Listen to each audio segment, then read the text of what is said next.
Entre la France et le Sénégal, c'est un nouveau chapitre qui semble s'ouvrir. Bassirou Diomaye Faye avait promis en étant élu de rétablir la souveraineté de son pays.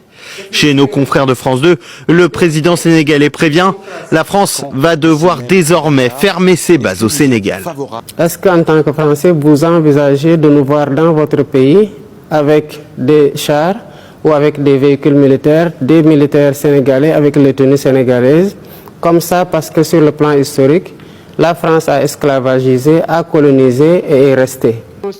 Une annonce qui intervient quelques jours après que Jean-Marie Bockel, l'envoyé personnel d'Emmanuel Macron en Afrique, ait remis au président de la République un rapport sur la reconfiguration du dispositif militaire sur le continent. La France avait prévu de réduire sa présence militaire en Afrique, mais néanmoins de la conserver, avec notamment une centaine de soldats au Sénégal, tout comme en Côte d'Ivoire ou au Gabon. Le président sénégalais l'assure néanmoins, il ne s'agit pas d'une rupture avec la France. Bassirou Diomaye Faye a même salué une autre décision d'Emmanuel Macron.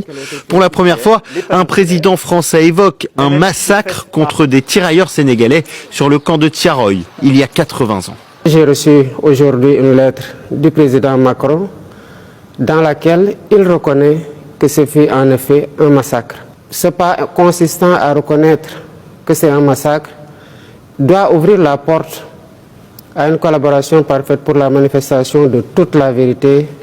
En 1944, des dizaines de tirailleurs sénégalais qui, à la fin de la guerre, demandaient à la France le paiement de leurs soldes, avaient été tués par des militaires français. Les commémorations doivent avoir lieu ce dimanche au Sénégal. Emmanuel Macron a présenté ses excuses pour ne pas pouvoir y assister à cause de contraintes d'agenda.